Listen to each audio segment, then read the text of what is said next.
This is Michael Popok, and this is Legal AF After Dark. E Jean Carroll, the publisher in New York, has a second defamation and, more importantly, punitive damage case against Donald Trump. Starts in 2 weeks in New York in federal court. She's going for at least $50 to $100 million. She's got the same expert on her side that was on the side against Rudy Giuliani when he got hit with $148 million. Donald Trump's efforts to try to get the case dismissed on immunity grounds, of course, have failed at the Second Circuit Court of Appeals, and they've refused to stay the case. This case is going to trial in January. Here's everything you need to know about it on our most recent episode of Legal AF. Take a listen. Look, we talk now about the Second Circuit Court of Appeals denying Donald Trump's attempt to stay the mandate when the Second Circuit Court of Appeals rejected Donald Trump and his lawyer. Alina Habba is the one representing him. They tried to assert absolute presidential immunity in this E Jean Carroll case, which is scheduled for trial mid-January. Because the statements made by Donald Trump in this case relate to 2019 statements Donald Trump made during press conferences and other things and other times while he was in office. But they hadn't asserted that defense for 3 years. And so the Second Circuit's like, you can't wait 3 years on affirmative defenses. You've waived that affirmative defense. And look, do I think Donald Trump would have prevailed on that affirmative defense? I don't know. It is a much harder analysis under the Nixon v. Fitzgerald line of absolute presidential immunity affirmative defense analysis than Donald Trump's conduct relating to the January 6th insurrection, because as abhorrent and disgusting and despicable as Trump's statements were, about E Jean Carroll, remember the Nixon v. Fitzgerald case gave Nixon immunity for engaging in a retaliatory termination of an employee because they said that's within the province or scope of the outer limits of the presidency, even if horrible presidents hire and fire. So could I have possibly seen Michael Popok, even though I would disagree with it, and this is me trying to play devil's advocate here, the Supreme Court or the Second Circuit Court of Appeals, depending on the panel, saying, look, Donald Trump made that statement during a press conference. Press conferences are within the outer limits. Regardless of that, he said defamatory things. The press conference is what we're focusing on. But so immunity applies there. But it doesn't matter. They didn't assert absolute presidential immunity, so it was waived. They couldn't even argue it. And then so Trump tries to stay that and then stay the mandate, meaning Trump wants the trial to be delayed and asks the Second Circuit, hey, can I have 90 days so I could go to the United States Supreme Court potentially, even though we just argued that the Supreme Court should not hear a direct appeal on the absolute presidential immunity in the context of criminal cases when Jack Smith was seeking that relief to the United States Supreme Court. And then Trump cites Jack Smith favorably. And the Second Circuit's like, no, you're going to trial. Go away from us. Denied. And then the day after that, or 2 days after that, you have the district court, Judge Kaplan, who's the trial judge in the next E Jean Carroll trial, and he was the trial judge before, basically says, look, Donald Trump's trying to exclude Professor Humphreys, the expert of E Jean Carroll, by the way, the same expert, the professor at Northwestern University, who was the expert for Ruby Freeman and Shane Moss in the damages case against Rudy Giuliani. Look what the judge said about Trump trying to exclude Humphreys. The deadline for filing in limine motions in this case was February 16, 2023. This in limine motion to exclude Professor Humphreys' testimony, E Jean Carroll's expert, is 10 months too late, nor can the delay be excused on the basis of her revisions to the original report to exclude the June 24, 2019 statement from her damages calculation, as the methodology on both her original opinions and her revised opinions are identical. And then Donald Trump wants to add this other expert. Right now, he's trying to add another expert. And then the court says to Donald Trump and his lawyers, look, first, as the court already pointed out, defendants' lack of an expert witness at this point is entirely a product of Trump's own doing. Defendant Donald Trump knew in March 2023 that the other expert, Mr. Fisher, his original expert for both this case and the Carroll 2 case, had been foreclosed as a witness in the other E. Jean Carroll case on grounds very likely to be applied in this case. He could have read the handwriting on the wall and retained a new expert many months ago, even if only as backup, yet he failed to do so. He did nothing in this regard until he sought permission on November 2nd to add an unidentified new expert to testify to unspecified opinions on an unspecified basis, this suggesting very strongly that he had not yet found a new expert.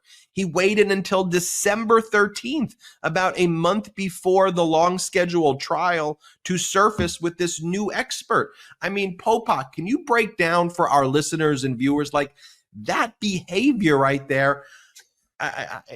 If you got out of law school in the first year and you did that, that would be like a scarlet letter on your career. And I'm wearing a scarlet shirt. I have been meaning to talk to you and your brothers about a new podcast idea I have now that this is all the wave that Legal AF helped start.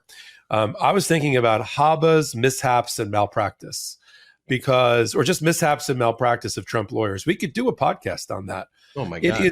It has been remarkable to me. And I touched on it a little bit in my spiel at the beginning. We're just watching outmatched lawyers who, even at the most fundamental level, are making mistakes, any one of which would have sidelined you and me or anybody else in our careers.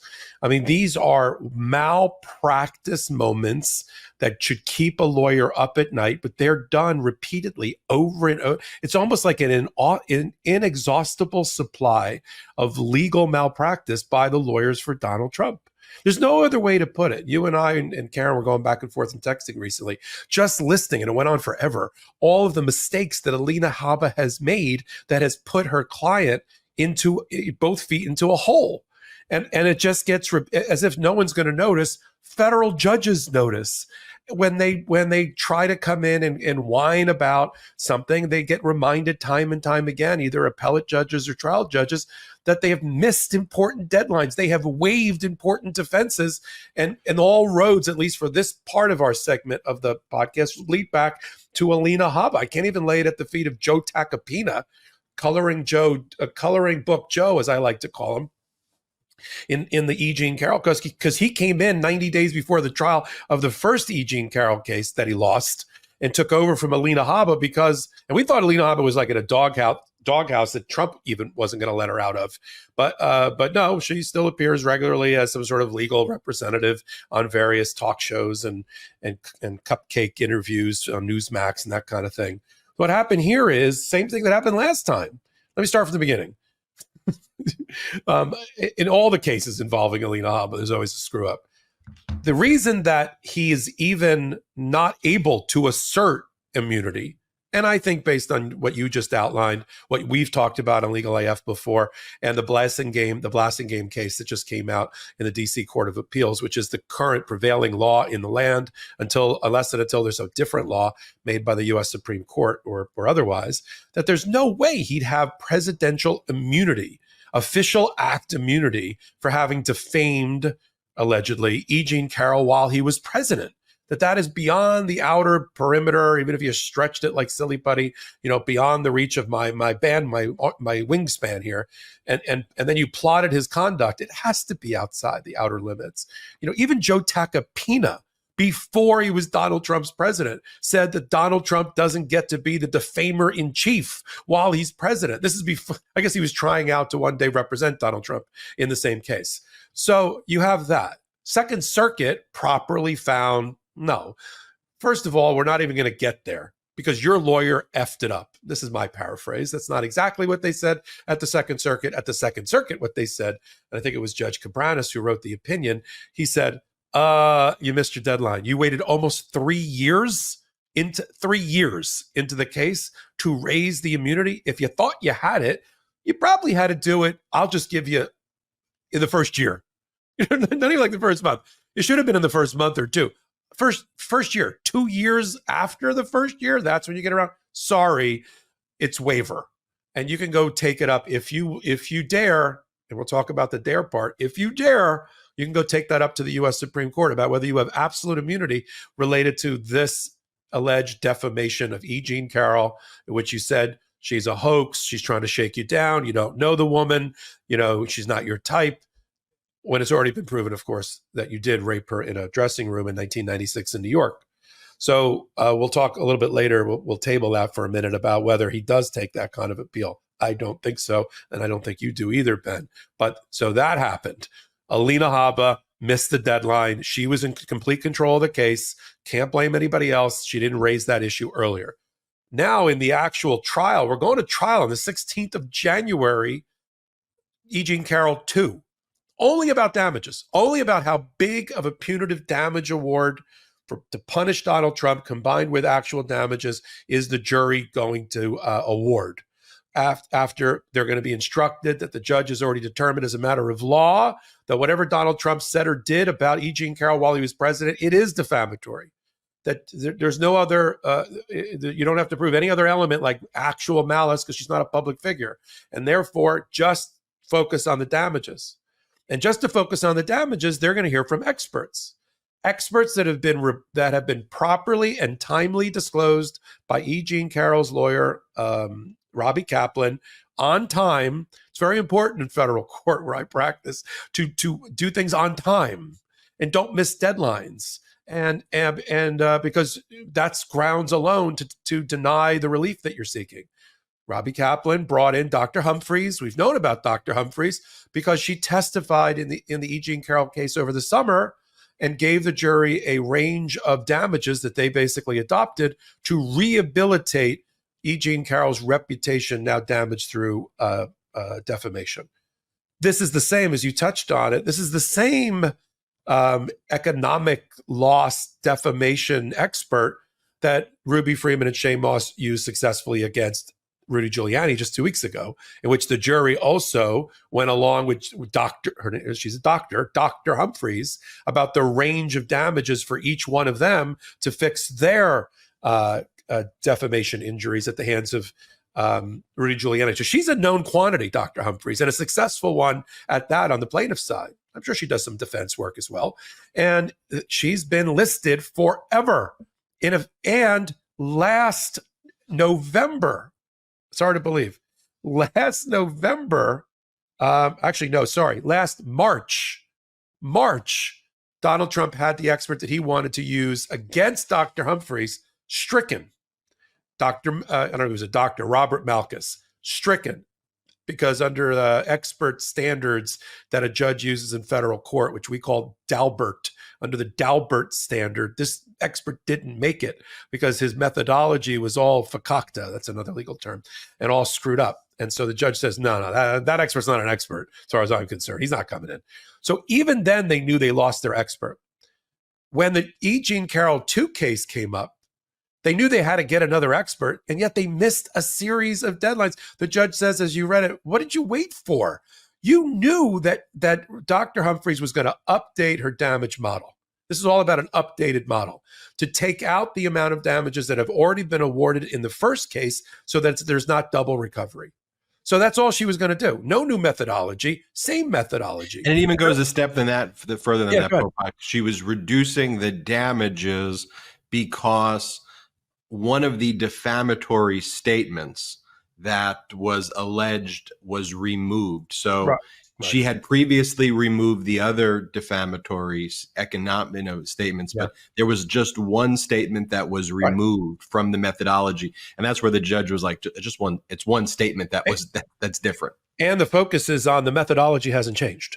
Exactly. If the judge said to Trump, if she changes her methodology, I'll give you a shot at it for a new expert. She doesn't change her methodology and all she's doing is math. I'm not. So all she did was math. She subtracted out what you just identified, Ben. And then they came, we need a new expert. Oh, new expert. And the judge said, no, not only am I not striking her, she's going back on. And good luck to you with the new jury. But I'm not giving you an expert. So they have, think about this from a trial lawyer standpoint, Ben, that you are. And we can, as we're painting the picture for our audience, they're going to go into a jury. E. Jean Carroll is going to testify very compellingly, very authentically about all the damage that's happened to her and why punitive damages are appropriate. In addition, E. Jean Carroll's lawyer has already identified statements and testimony that Donald Trump made in the civil fraud case, talking about bringing it back around, about his wealth that they're going to use under oath, that they're going to use in this trial to go to the punitive damage amount. Sure, you're a big shot. You think you're worth billions and billions and billions of dollars. You think Mar-a-Lago is worth $1 billion? Great. That's going to go to this jury for the size of the punitive damage amount. Good job. So it didn't work in the civil fraud case because the judge isn't buying it, but it is going to be used as sworn testimony against Donald Trump about the size of his wallet, which is exactly what the jury is going to focus on. And then there's no counter expert. So you got the expert for E. Jean Carroll. E. Jean Carroll, these statements by Donald Trump about his wealth. Normally, the jury would look to the back for the door to open and an expert to come in for Donald Trump. No expert. And then they're going to go deliberate about how big of a check to write against Donald Trump in favor of E. Jean Carroll. You have a number in mind, don't you, for that? Well, look, I think it's going to be over 10 million. I think it could be 50, 100 million. I think you could have a runaway jury here that hears the fact that the day after E. Jean Carroll prevailed and Trump was found to have raped her, civil rape, sexually abused her, and defamed her, Donald Trump went on CNN and did that so-called town hall and then started lying about her again in front of millions of people. And how much money did he raise, Ben? How much money did he raise on the back of E. Jean Carroll and lying about her? Isn't that a measure of damage for the jury? Well, I think they're going to hear about that with punitive damages. And this is why you need to make a statement. You need to punish him. There's no other way to make him stop. And then one of the things we'll see also is, will Judge Kaplan entertain what we're now seeing in the Giuliani case, where Ruby Freeman and Shane Moss filed another lawsuit for injunctive relief, basically saying if he's going to keep on defaming, if Giuliani's going to keep on defaming Freeman and Moss after the verdict, he's going to have to be held in contempt. There has to be some other remedy to stop these grifters from raising money off destroying people's lives. Let me ask you a question, because you follow the social media aspect closer than I do, especially outside the law stuff. Since the Giuliani getting sued again and the injunction issue, and since this trial is about to come up in that period, has Donald Trump and his minions piped down about E. Jean Carroll? No. No, I mean, okay. It's the same. Okay. Every now and then you'll get. I mean, I think in the past month there was a post that Donald Trump made and about E. Jean Carroll. It's over and over again on his social media platform, and I think Trump will just keep on ramping it up. But and here's the thing too: when they lose, when they get sanctioned, it's the political action committees that they grift off of the followers that then pays the sanctions. And then you have Alina Habba, who gives these speeches at these events bragging about being sanctioned $1 million. Now, if I was sanctioned $1 million for bringing a frivolous lawsuit as a lawyer, a normal lawyer I wouldn't want to show my face around the legal community. Like I would have so much shame that I did that, and I would need to work really hard to regain trust. I mean, I can't fathom that ever happening. She then runs around and brags about it like that's a good thing. And one of the points we make over and over again on Legal AF is, in trying to give the weight to different legal arguments and try to filter it through this objective lens that we try to bring, we're not politicizing issues when we say that a lawyer who brags about being sanctioned $1 million for filing a patently frivolous case is a shameful lawyer. When we criticize that, that's not us politicizing these issues. It's just calling it is what it is. And they politicize it when they go, "Oh, I was sanctioned because of this." No, you're sanctioned because you had zero facts. You didn't even plead causes of action the right way. You got multiple chances by the judge to just dismiss it without being sanctioned, yet you persisted in filing completely baseless accusations. You blow every deadlines. You don't participate in discovery.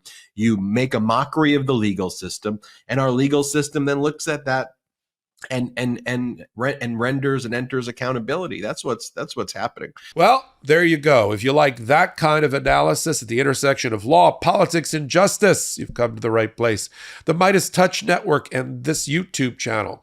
We do that show called Legal AF. We cover 5 or 6 curated stories at the intersection of law, politics, and justice twice a week, Wednesdays and Saturdays at 8 p.m. And then you can pick us up on audio podcast platforms of your choice. If you like already and you know already about Legal AF, thank you for being along on our journey. We appreciate you. If you have no idea what I'm talking about or what this show is, that was Legal AF. I'm Michael Popok, and we invite you to join us on our journey as part of yours. Now, if you know about us, take that clip, send it off to somebody else that's in your life, and ask them to take a listen as an example of what we do. If you have no idea, that's what we do. Tune in to us on the audio podcast platform or on video of your choice. So until my next hot take, until my next Legal AF, this is Michael Popok reporting. Thanks so much for watching. We're only a few subscribers short of 2 million subs. Please subscribe right now to the MeidasTouch YouTube channel for free and help us grow this unapologetically pro-democracy network.